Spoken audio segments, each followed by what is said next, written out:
ikaw, manda ka. Dahil, nung hindi pa tayo, ang galing-galing mo. Lagi kang nandito. Lagi kang naka-alalay.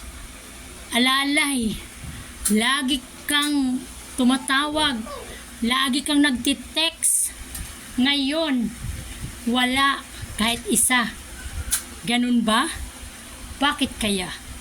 Kaya ikaw, lalaki ka at ako ay babae, kailangan maging maayos ka.